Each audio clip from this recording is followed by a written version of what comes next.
Vamos nos colocar de pé. Aleluia. Vamos orar.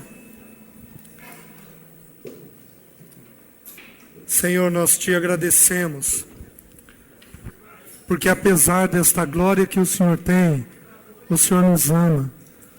Obrigado porque nós fomos feitos objetos do teu amor. E Senhor, que descanso há quando nós pensamos que o Deus que governa todas as coisas ama os nossos corações sem restrição. Louvado seja o teu nome por isso. Senhor, nós pedimos agora humildemente a tua ajuda quando vamos assentar em torno da tua palavra, reconhecendo a necessidade que nós temos de olhar a tua pessoa, a tua face. Nós queremos conhecer o Deus que tu és, quem tu és. Nós queremos discernir o Deus poderoso e amoroso que tu és, para que a tua glória venha sobre os nossos corações. Por isso, ajuda-nos, toca-nos e abençoa-nos. Faz isso em nome de Jesus. Amém. Os irmãos podem sentar.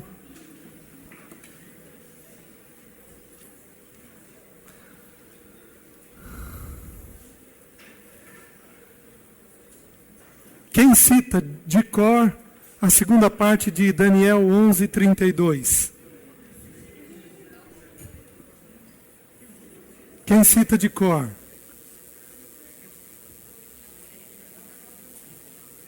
Alguém?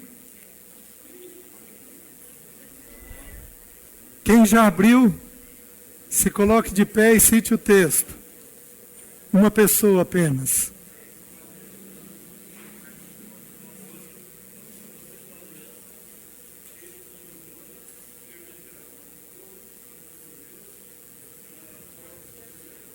Mas o povo que conhece o seu Deus se tornará forte e ativo. Vamos juntos?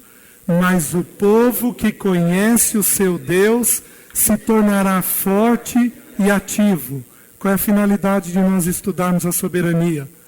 Nos tornarmos um povo forte e ativo na presença do Senhor. Quando nós o conhecemos, nós passamos a ser um povo mais vigoroso diante dele. Amém? Amém. Vamos lá.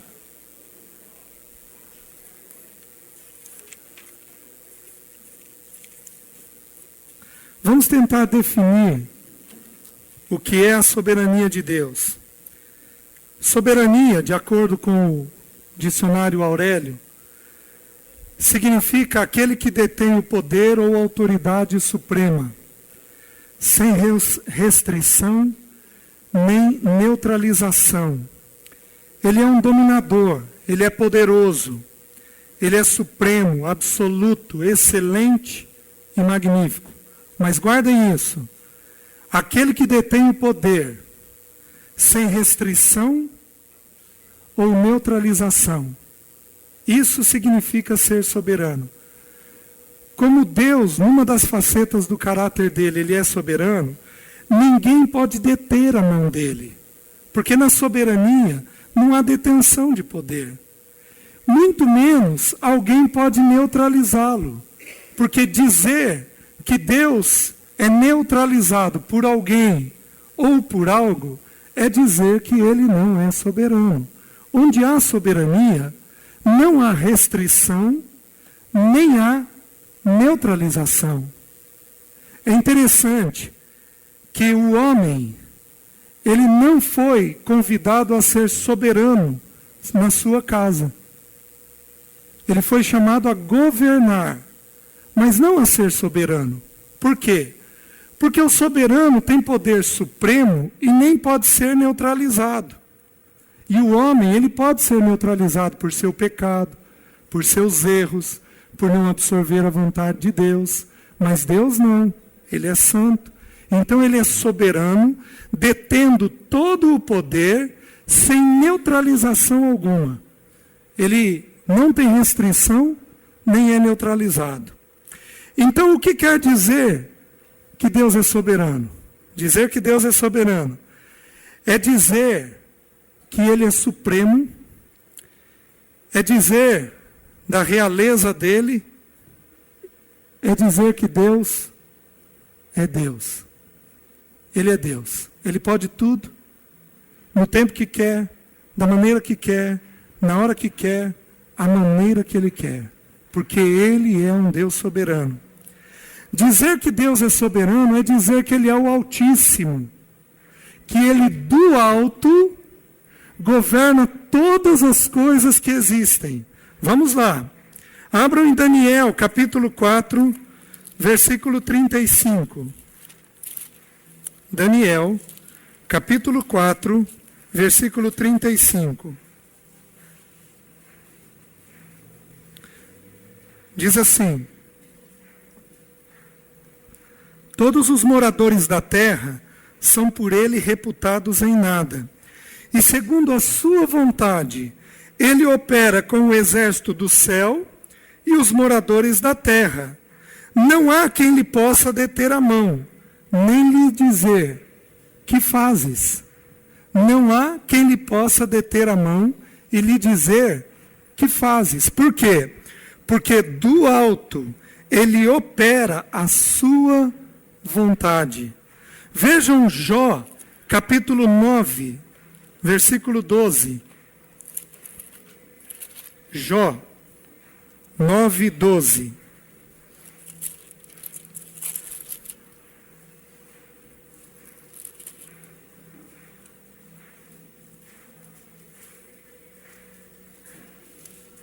Diz assim, Jó 9, 12 diz assim: eis que arrebata a presa. Quem o pode impedir? Quem lhe dirá: que fazes? Você pode impedir Deus? Você pode perguntar para Ele: que fazes? Nós não podemos, queridos. Assim como em Daniel, está dito assim: não há quem lhe possa deter a mão, nem lhe dizer: que fazes? Por quê? Porque Ele é altíssimo. O que quer dizer que é alto? Quer dizer que está acima de nós. O que quer dizer altíssimo? Quer dizer que Ele governa todas as coisas que estão embaixo.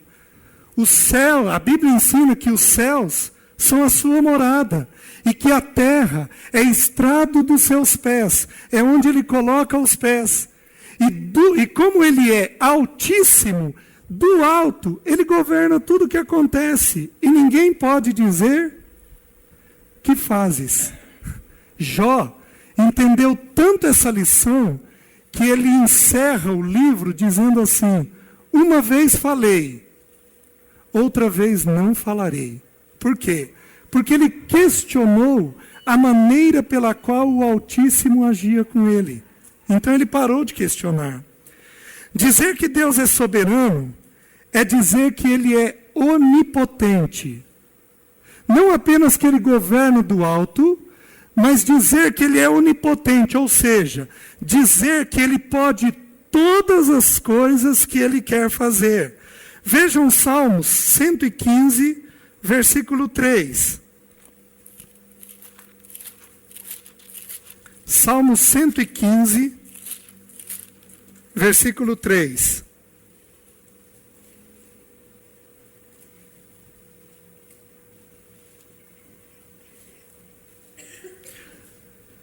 Vocês se lembram que quando Jesus saiu da cena da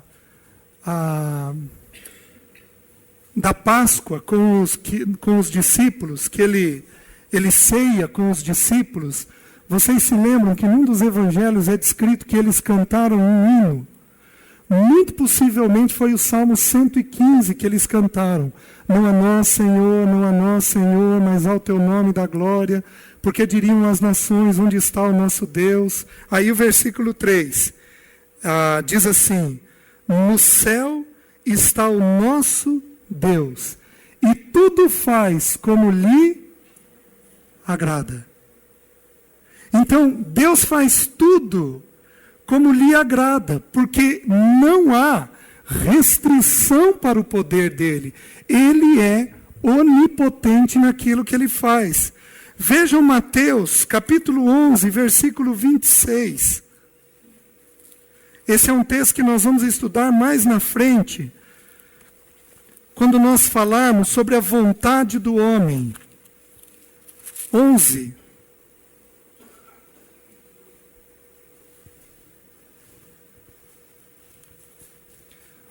O versículo 25 diz assim: Por aquele tempo, exclamou Jesus, graças te dou, ó Pai, Senhor do céu e da terra, porque ocultaste estas coisas aos sábios e aos instruídos, e a revelaste aos pequeninos.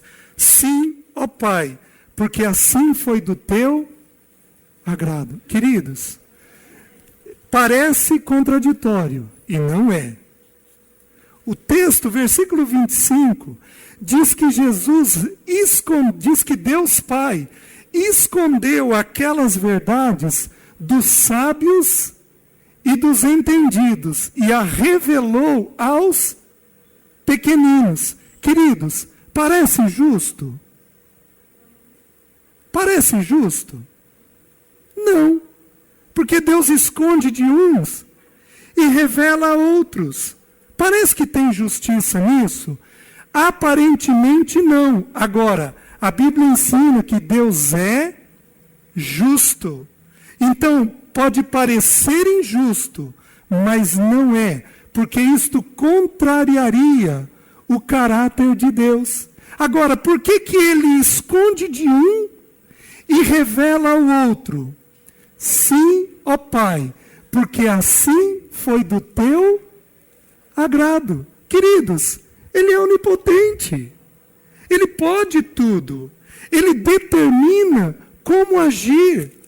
Por que uma pessoa senta no banco da igreja pela primeira vez, ao mesmo instante que outra senta do lado dela pela primeira vez, e uma é aberto o entendimento ao evangelho e a outra não? Por que isso acontece?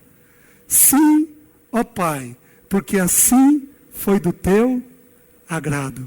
O Senhor escondeu estas coisas dos instruídos, dos inteligentes, mas o Senhor a revelou aos pequeninos. Sim, ó Pai, porque assim foi do teu agrado. Queridos, quando nós olhamos isso, nosso coração descansa num Deus amoroso, que determina a maneira pela qual a onipotência dele será desencadeada nesta terra. Vamos mais. Dizer que Deus é soberano é dizer que Deus governa as nações. Vejam, Salmo 22, versículo 28. Salmo 22,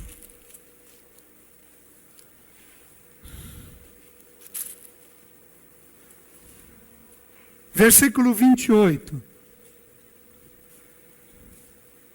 Diz assim: Pois do Senhor é o reino, é Ele quem governa as nações. Quem governa as nações que estão em paz? Deus. Quem governa as nações que estão em guerra neste momento? Deus. Quem governa as nações que ano que vem entrarão em guerra? Deus. Quem governa as nações que ano que vem voltarão à paz? Deus. Porque Ele governa as nações, sabe tudo o que acontece, como acontece. Obviamente, isso foi dito aqui no início. Quando nós começamos a estudar a soberania, é importante eu relembrar este ponto. Quando nós começamos a estudar a soberania de Deus, eu disse para os irmãos, queridos, se nós olharmos apenas uma faceta de Deus, nós vamos ter o caráter de Deus incompleto dentro de nós. Nós precisamos olhar todas as facetas do caráter de Deus para termos tudo claro dentro de nós. Se nós apenas pregarmos que o homem tem uma vontade própria, isto é uma faceta daquilo que Deus determinou. Se nós apenas pregarmos que Deus é soberano, nós corremos o risco de cair no fatalismo. Ou seja, Deus é soberano. Ponto final. A Bíblia esclarece isso com todas as letras como nós estamos estudando. Agora, Deus constrói uma história com os seus a 4 mãos. 2 dele e 2 nossas. A família de Deus goza de um desenvolvimento diferenciado com Deus do que goza o restante do mundo. Nós temos um relacionamento com Deus que o restante do mundo não possui. Por isso há um diferencial. Nós vamos estudar isso algumas aulas ali na frente, quando nós formos estudar a vontade humana. Como Deus se relaciona com a vontade humana. Vamos mais. Daniel, capítulo 2, versículo 21. Vejam esse texto. Daniel 2, 21.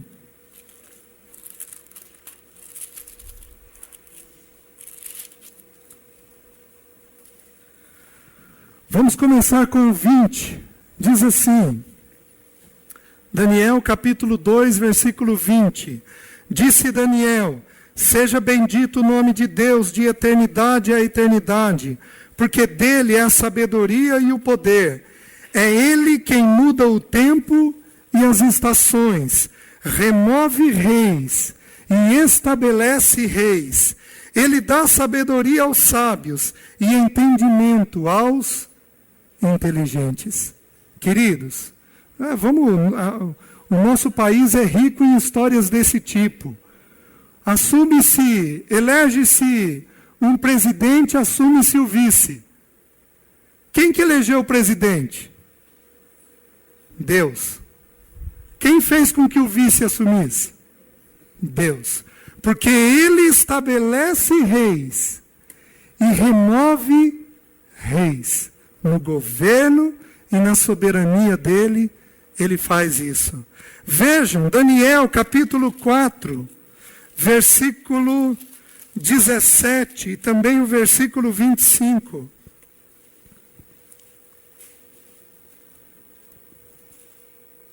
Diz assim, esta sentença é por decreto dos vigilantes, e essa ordem por mandado dos santos, a fim de que conheçam os viventes que o Altíssimo tem domínio sobre o reino dos homens, e o dá a quem quer, e até ao mais humilde dos homens constitui sobre eles.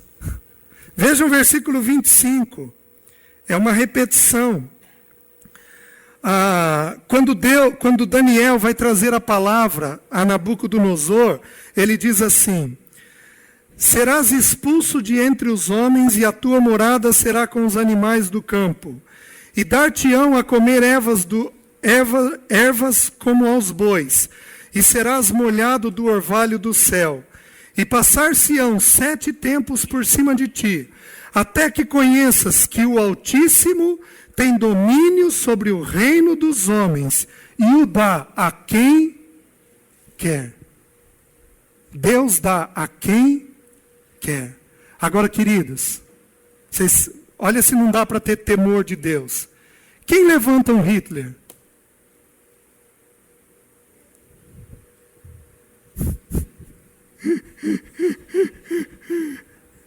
Quem permite que um Hitler assuma o governo?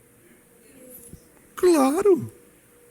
Quem permite que um Abraham Lincoln, depois de 11 eleições em que ele perdeu, é eleito presidente dos Estados Unidos? Quem permite isso? Deus. Fazendo um contraste aqui com um homem, digamos, abençoado e um homem amaldiçoado. Quem permite isso, queridos? Quem é que estabelece os reis? Deus. Quem é que tira os reis? Deus. O fato é que toda a circunstância dos governos do mundo tem a mão de Deus atrás delas. Agora, Fomos chamados para orar pelas autoridades? Fomos. Nós oramos pelas autoridades. Romanos nos ensina, Pedro nos ensina que é para orarmos pelas autoridades. Paulo nos ensina a Timóteo que é para orarmos pelas autoridades, para que venha sobre nós tempos de paz. Nós somos exortados a orar pelas autoridades. Só que precisamos compreender que atrás de todo governo e de todo reino, Deus governa. Ele determina quem Ele quer, a maneira que Ele quer. Vamos mais. Dizer que Deus é soberano é dizer que Ele é o único soberano e que Ele não divide o governo com ninguém. Dizer que Deus é o único soberano, o que significa único soberano? Significa que mais ninguém governa. Ou seja, Ele controla tudo o que quer, como quer, no tempo que quer. Abram em 1 Timóteo, capítulo 6, versículo 15. 1 Timóteo.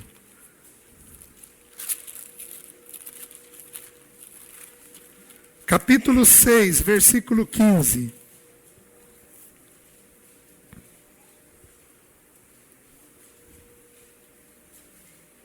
Vamos começar com o 13. Exorto-te perante Deus, que preserva a vida de todas as coisas, e perante Cristo Jesus, que fez diante de Pôncio Pilatos, fez a boa confissão, que guardes o mandato imaculado, irrepreensível, até a manifestação de nosso Senhor Jesus Cristo, a qual, em suas épocas pré-determinadas, há de ser revelada pelo bendito e único soberano, o Rei dos reis, o Senhor dos senhores, o único que possui imortalidade, que habita em luz inacessível, a quem homem algum jamais viu, nem é capaz de ver. A Ele honra e poder eterno. Amém. Único soberano. Queridos, não há outro soberano a não ser Deus. Ele governa todas as coisas. Quando olhamos isso, a princípio o nosso coração se assusta. Porque, puxa vida, Ele governa tudo. Ou seja, Ele pode mudar qualquer governo, em qualquer país, em qualquer localidade, Ele pode mudar? Claro que pode. Ele é Deus, único soberano. Isso nos assusta a princípio. Mas, por outro lado, nos descansa. Porque a vontade dEle é boa, perfeita e agradável. Ainda que no momento a gente não sinta. Mas a vontade dEle sempre é boa, perfeita e agradável. Então dizer que Deus é Deus, dizer que Deus é soberano, é dizer que Ele é altíssimo, que Ele é onipotente, que Ele governa as nações, que Ele é o único soberano. O Deus do nosso século, do século XX, do século XXI, é um Deus enfraquecido e incapaz. O Jesus do nosso século é um Jesus enfraquecido e incapaz. Ou seja, eu preciso fazer uma série de coisas para ser protegido de algumas coisas que acontecem. Não basta Jesus habitar dentro de mim para eu ser protegido. Isto muitas igrejas ensinam. Queridos, o único soberano habita dentro de mim e dentro de você. O que nos poderá fazer o homem? Quem pode nos tocar?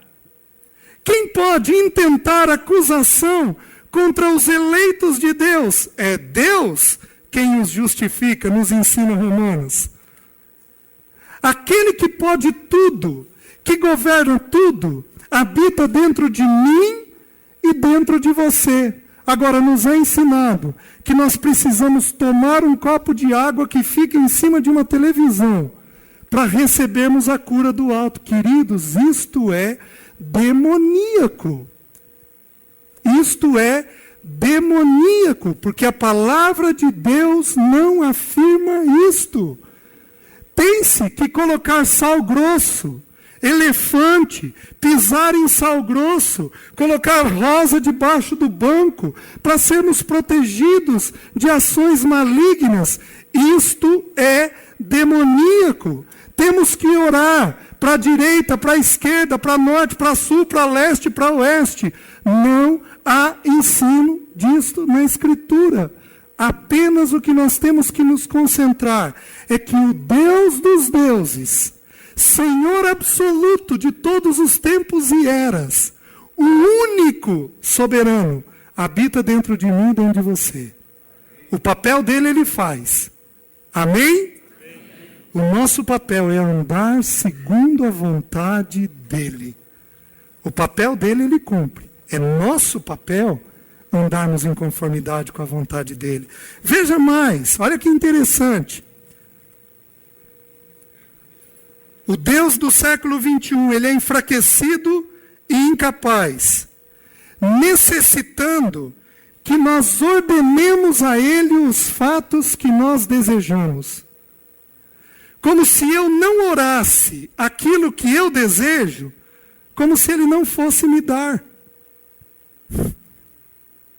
Nós estamos mais preocupados em receber as nossas coisas do que em andar em conformidade com a vontade dele.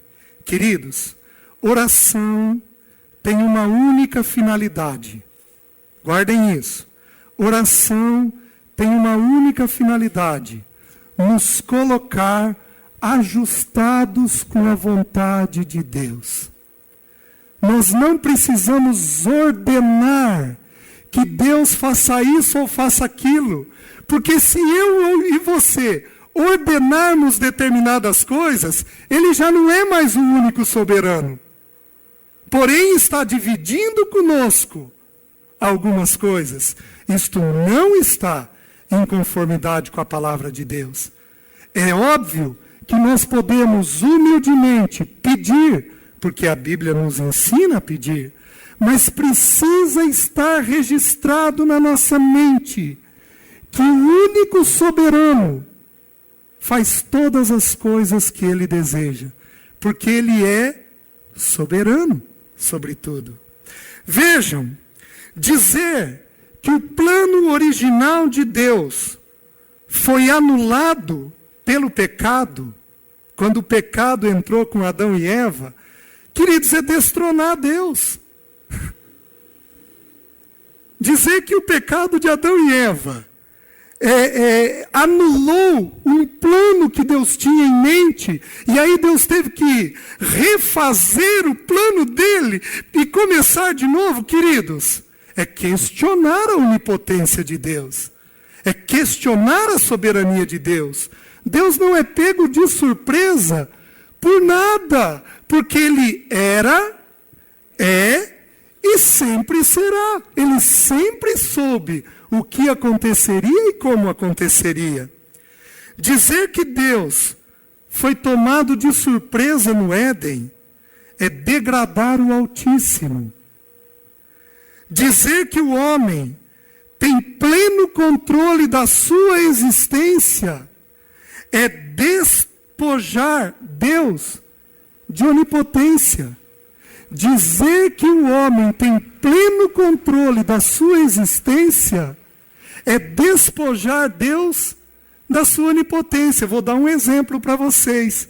O exemplo daquele homem que destrói os seus celeiros e que levanta celeiros maiores. E que diz assim, ele ia comer e beber e se regalar nos dias que ele tinha. O que diz o versículo? Louco! Esta noite pedirão a tua alma, e o que tens a oferecer?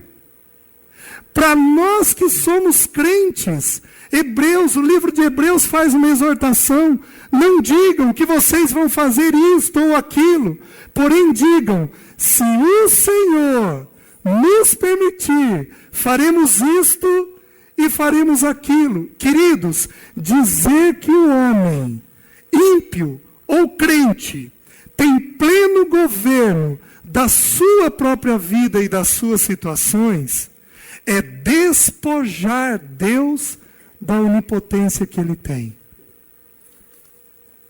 Nabucodonosor fez isso. Ele achou que reinava. E o que Deus fez com ele? Colocou ele de 4, comendo como boi, por 7 anos, para ele entender que havia alguém mais alto que ele próprio. Que mais? Dizer que Deus é um espectador a contemplar o pecado também é repudiar Deus da sua soberania. Porque a Bíblia nos ensina assim, não abram. João capítulo 6, Jesus diz assim: meu Pai trabalha até agora, e eu trabalho também. O que a Bíblia está nos ensinando? A Bíblia está nos ensinando que Deus trabalha até hoje. Ele trabalha para quê? Para nos ajudar a vencer o pecado.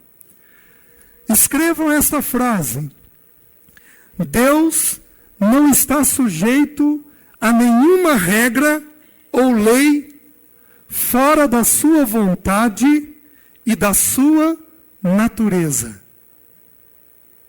Deus não está sujeito a nenhuma regra ou lei fora da sua vontade ou da sua natureza. Ou seja, Deus age segundo a sua vontade e segundo a sua natureza. Por que a Bíblia nos ensina no Velho Testamento que Deus se arrepende? Arrependeu-se, pois, o Senhor Deus, do mal que ele ia fazer. Por que Deus se arrepende? Porque a vontade de Deus está sujeita à natureza dele. Se Deus determinar que vai fazer justiça comigo hoje, e vai desligar um fiozinho na minha cabeça, me recolhendo à eternidade com ele, essa vontade pode ser impedida por alguém? Por ninguém, a não ser que Deus, por algum motivo qualquer, resolva usar comigo de misericórdia. Por que no Velho Testamento ele se arrependia? A palavra arrependimento no hebraico, ela é uma palavra para o homem e é outra palavra para Deus. A palavra para o homem significa tornar atrás, mudar de direção. Ou seja, o que é arrependimento para o homem? Estar andando num caminho, parar, tornar atrás e mudar a direção do que se fazia. Mas para Deus, a palavra arrependimento significa usar de misericórdia. Ou seja, Deus, ao invés do juízo, usava de misericórdia.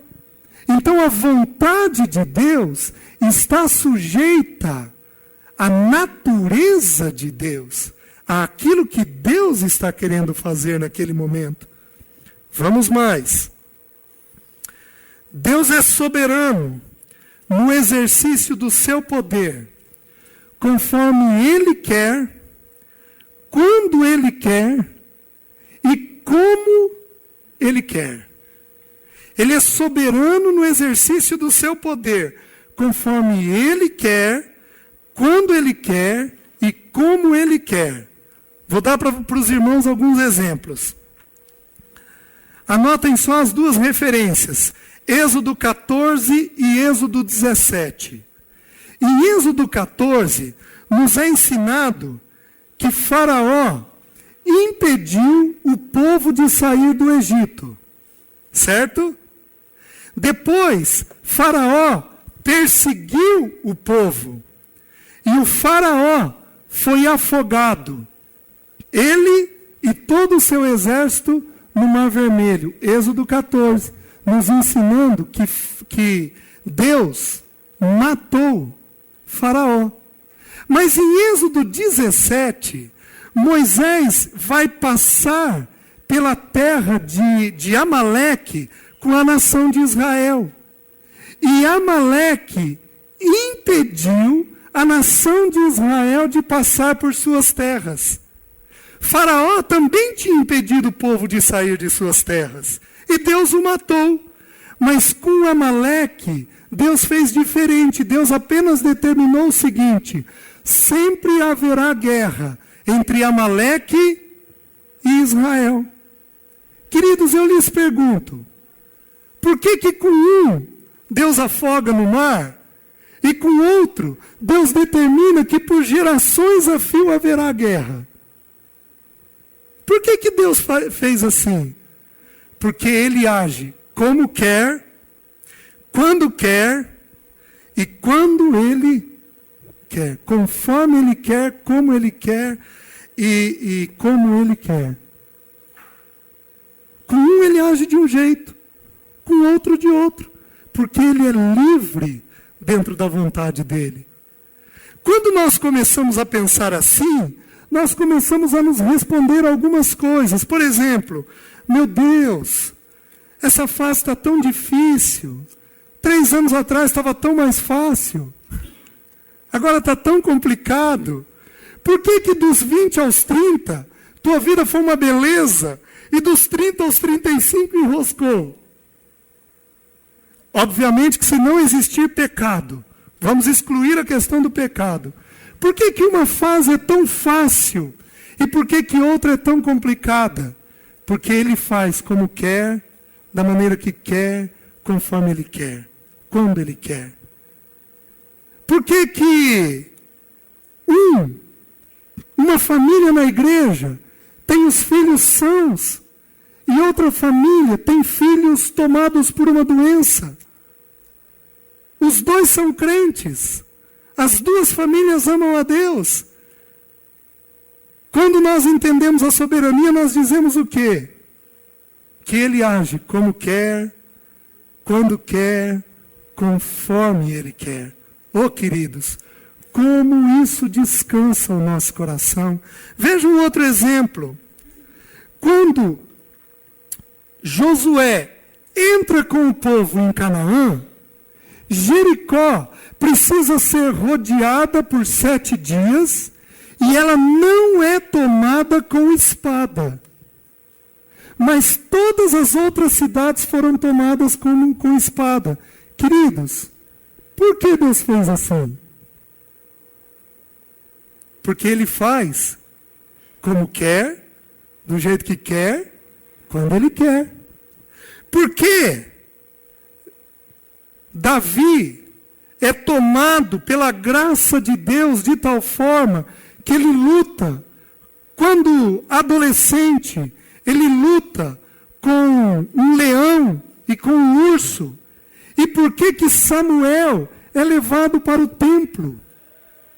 Por que Deus treina um filho de um jeito e treina um outro filho dele de um outro jeito totalmente diferente? Porque Ele faz todas as coisas conforme Ele quer, quando Ele quer, da maneira que Ele quer. Oh, gente, como isso descansa o coração da gente.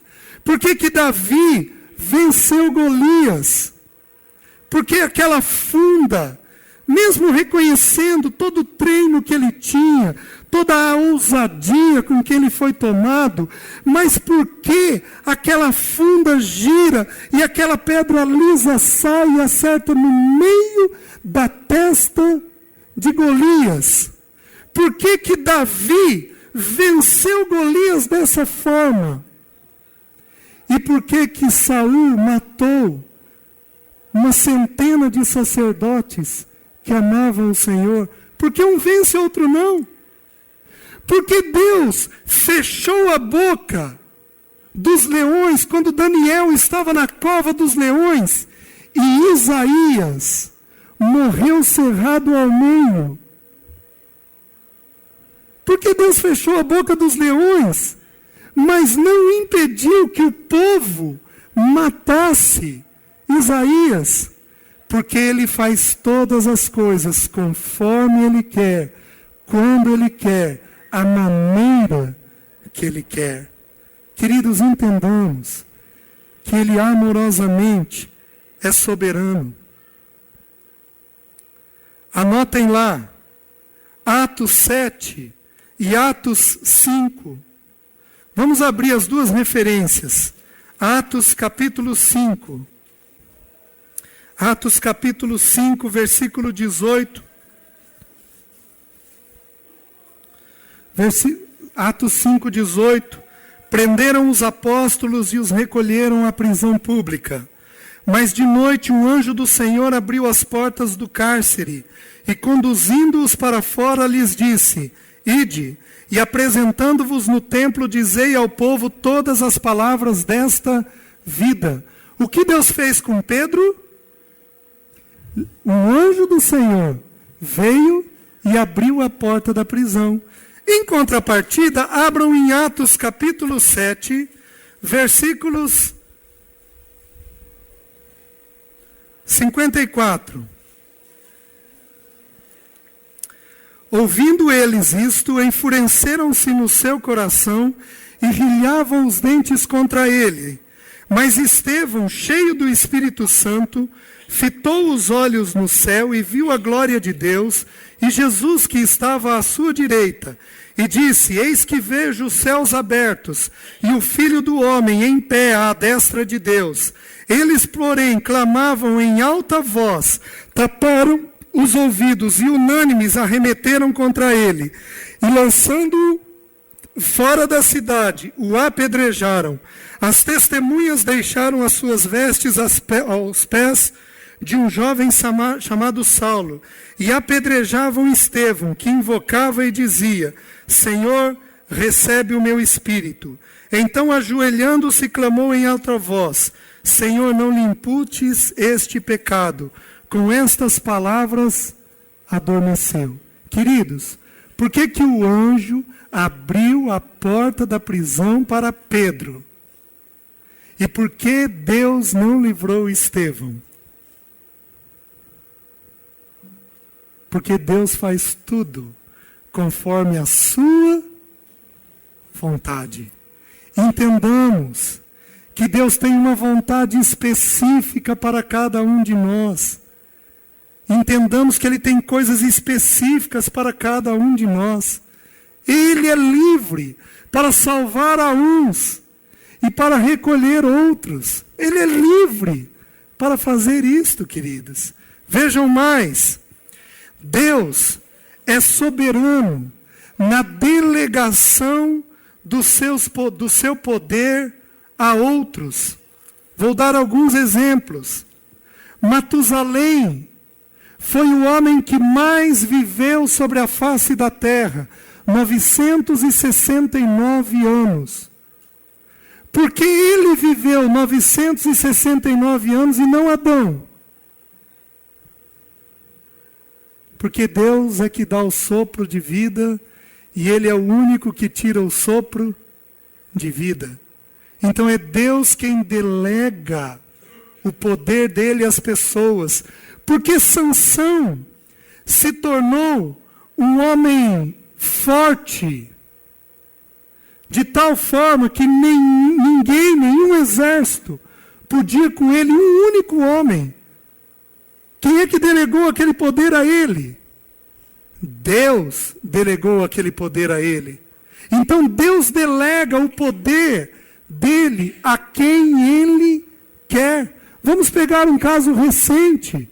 Por que uma família como a dos Marinho, do Roberto Marinho, que faleceu recentemente, consegue receber um poder do tipo que recebeu, para poder influenciar todos os governos que passaram pelo nosso país? Queridos, quem fez isso? Deus. Porque Deus é o único que delega poder às pessoas, ninguém mais pode. Porque Ele torna um rico e outro pobre. Porque Ele delega poder a algumas pessoas através da riqueza. Abram depois, não abram agora, em 1 Samuel 1 e 2, quando Ana faz a oração agradecendo por Samuel, Ana ora e diz assim: tu fazes o rico, tu fazes o pobre. uma oração levada pelo Espírito de Deus. Deuteronômio, capítulo 8, versículo 18. Deuteronômio 8, 18.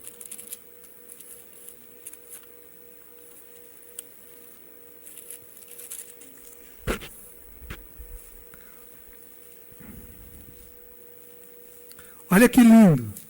Antes, te lembrarás do Senhor teu Deus, porque é Ele o que te dá força para adquirires riqueza, para confirmar a sua aliança, que sob juramento prometeu a teus pais, como hoje se vê.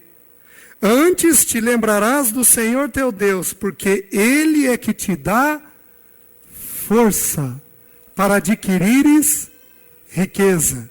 Queridos, não é a nossa mão, é a mão dele, é a força dele sobre a minha e sobre a sua vida que dá força para nós adquirirmos riqueza e nos tornarmos pessoas poderosas ou não. Deus, então eu acabei de falar que Deus é soberano no exercício do seu poder. Deus é soberano no exercício da delegação do seu poder a outras pessoas. Que mais? Deus é soberano no exercício da sua misericórdia. Olha que coisa difícil eu estou dizendo.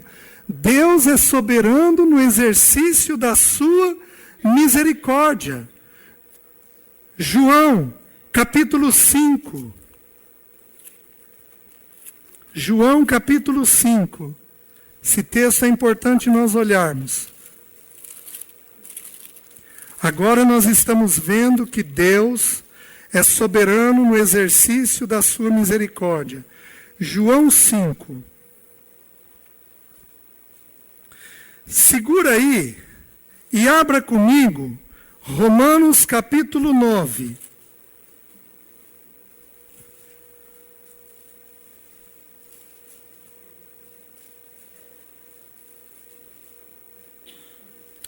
Versículo 14, Romanos 9, versículo 14. Que diremos, pois? Há injustiça da parte de Deus? De modo nenhum.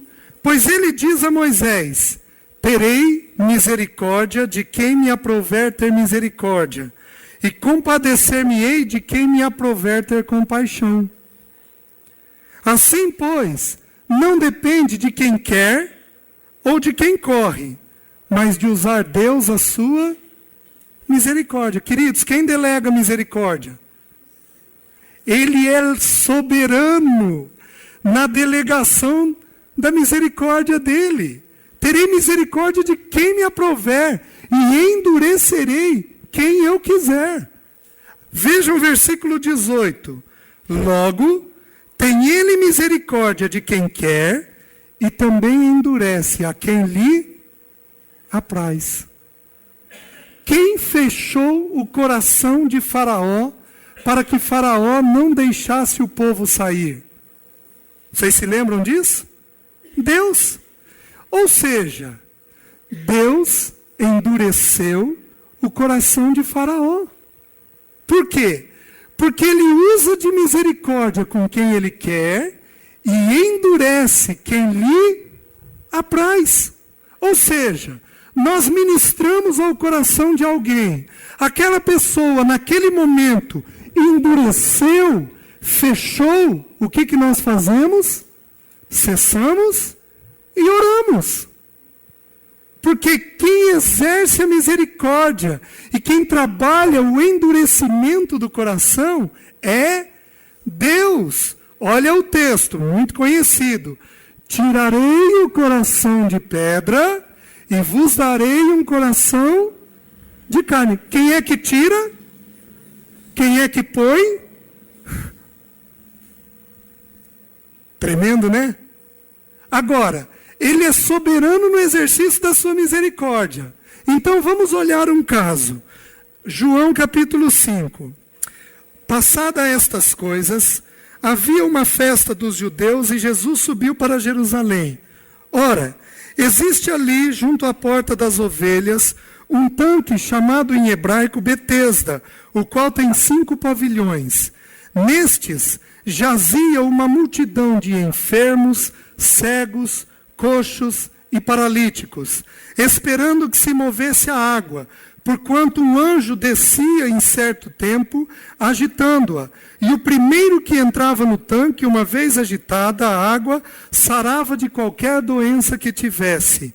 Estava ali um homem enfermo havia 38 anos. Jesus, vendo-o deitado e sabendo que estava assim há muito tempo, perguntou-lhe: queres ser curado? Respondeu-lhe o enfermo: Senhor, não tenho ninguém que me ponha no tanque quando a água é agitada, pois enquanto eu vou, desce outro antes de mim. Então lhe disse Jesus: levanta-te, toma o teu leito e anda. Imediatamente o homem se viu curado e, tomando o leito, pôs-se a andar. E aquele dia era sábado. Queridos, o versículo 3 dizia que havia uma multidão. O versículo 5 diz que havia um homem enfermo. E o versículo 6 diz que Jesus, vendo, queridos, só este homem foi curado. Por que Deus exerceu misericórdia sobre este e não sobre o restante da multidão? Este homem não pediu. Quem é que viu ele? Jesus. Vendo-o, Jesus. Quem foi até ele para exercer misericórdia? Jesus. Agora, nós temos outros textos que nos ensinam que Jesus curou a todos os que estavam na multidão ou que vieram até ele. Aí eu lhes pergunto, por que num determinado momento Deus cura todos e no outro momento ele cura apenas um? Porque Deus é soberano no exercício da sua misericórdia. Ele é livre. Ele distribui como ele quer. E ele endurece como lhe apraz. Queridos, quando entendemos isso, nosso coração descansa. Quando um enfermo chega até nós, e nós como presbíteros, ungindo ele com óleo, e ele é livre e é curado daquela enfermidade, Deus exerceu sobre ele a misericórdia. Quando nós oramos por um outro, e este não é livre da sua doença, aprove a Deus, por algum motivo, não distribuir a misericórdia naquela doença. Oh, queridos, isso não muda o amor dele. Isto não muda o interesse dele por mim e por você. Isto não muda quem ele é, o Deus amoroso, gentil, cuidadoso, bondoso, que ele é comigo e com você. Isso apenas nos lembra que ele é Deus e que nós somos pó. E que ele age em conformidade com a vontade dele. Vamos mais. Deus é soberano no exercício da sua graça. O que é graça? Um favor imerecido. Um favor a alguém que não merece. Nós não temos mérito. E ele veio e fez por nós. Deus é soberano no exercício da sua graça. Ou seja, a graça de Deus é distribuída por ele. Mas onde a Bíblia nos ensina isso? Abra em Romanos capítulo 5, versículo 21.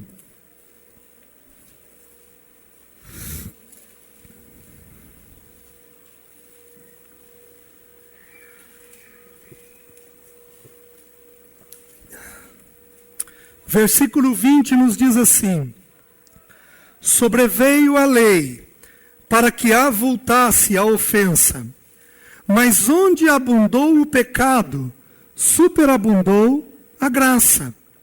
a fim de que, como o pecado reinou pela morte, assim também reinasse a graça pela justiça para a vida eterna, mediante Jesus Cristo, nosso Senhor. Preste atenção. Reinasse a graça. Ou seja, a graça reina. Se a graça reina, significa que a graça também é soberana. Ou seja, Deus faz com que a graça esteja sobre o cuidado dele. E ele distribui esta graça em conformidade com a vontade dele. Vou dar um exemplo para vocês. Eu sou o único filho convertido de 6 filhos. Por que eu? Graças a Deus. Que bondade é de Deus. Por que eu e não os meus irmãos? Porque a graça reina, para que reinasse a graça. Queridos, porque eu fui impactado pelo Evangelho e meus irmãos não. Nós podemos ser tentados a dizer assim: você teve um coração pronto. É verdade, mas eu sei que meus irmãos também teriam.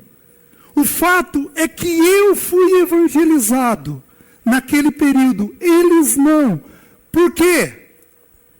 Porque Deus é soberano no exercício da graça dele, distribuindo a graça em conformidade com a sua própria vontade.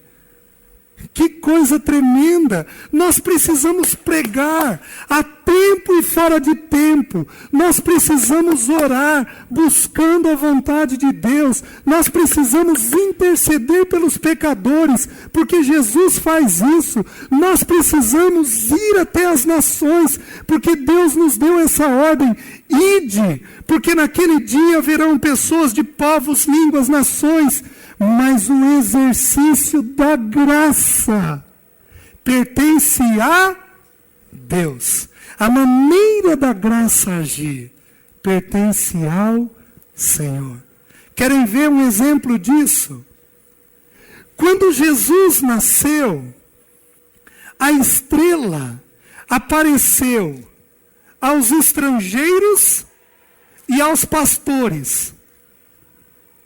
Não tinha classe mais complicada em Israel do que pescador e pastor. Deus fala primeiro aos pastores e depois chama pescadores. Aí eu pergunto para os irmãos. A Bíblia nos ensina que os escribas e os intérpretes da lei foram procurados pelos 3 reis magos. Queridos, por que Deus revelou a estrela aos pastores e aos reis magos e não revelou a estrela aos intérpretes da lei ou à nação de Israel? Queridos, por quê? Porque Ele é soberano no exercício da graça dEle. Ele abre o entendimento. E ele segura o entendimento durante um tempo. Ele abre os olhos e tira as escamas que estão sobre os nossos olhos. E em alguns momentos ele permanece, ele permite que as escamas ainda seguem determinadas pessoas. Por quê? Porque ele é soberano no exercício da sua graça. Agora, sabe qual é o grande problema? O grande problema é que a vontade humana e a soberania de Deus, ela é pregada com muita ênfase nessas duas coisas. Alguns dizem que é o homem quem faz tudo. Outros dizem, esquecem Deus, esquecem o homem e olham apenas Deus. Prestem atenção. Deus é soberano sobre todas as coisas. E Ele interage com os homens em muitos momentos, conforme a vontade dele. Isso não pode produzir em nós um povo tranquilo. Não pode.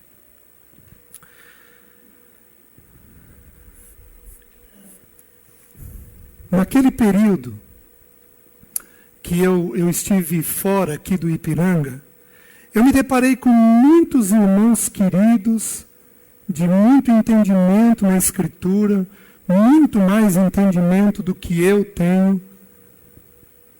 Mas é curioso, queridos, se nós exageramos na pregação da soberania de Deus, nós produzimos um povo fraco.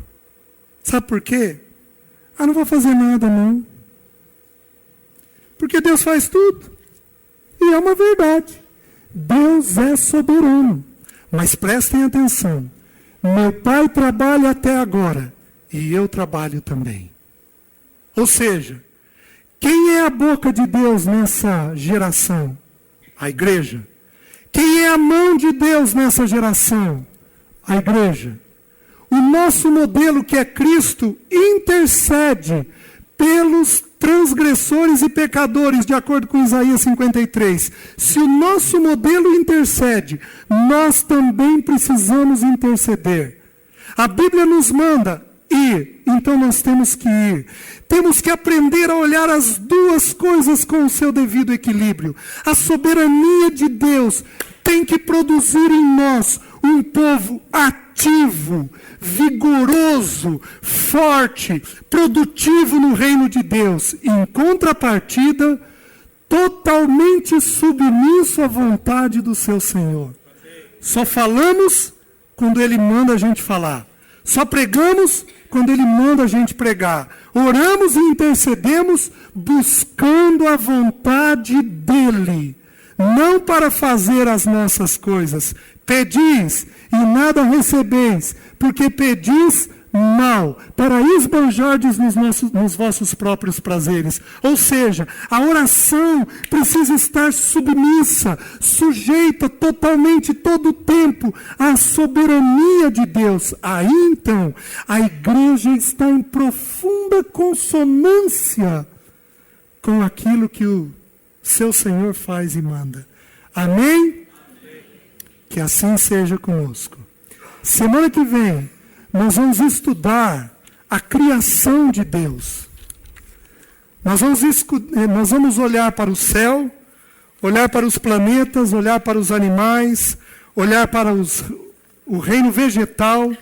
Nós vamos olhar para as hostes angelicais, ou seja, arcanjos, serafins e querubins, principados, potestades e dominações, e nós vamos olhar para a raça humana.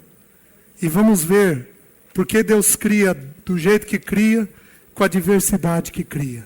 Amém, queridos? Vamos orar. Senhor, obrigado por tua palavra, por teu governo, por tudo que tu fazes. Descansamos em ti. E nós queremos ser um contigo. Porque quando somos um contigo, nós fazemos tudo aquilo que o Senhor quer. Em conformidade com aquilo que o Senhor quer. Descansamos na tua pessoa, na tua presença. E, Senhor, nós buscamos ouvir a tua voz, para andarmos em acordo com aquilo que o Senhor tem para nós. Faz isso, em nome de Jesus. Amém. Amém. Deus os abençoe.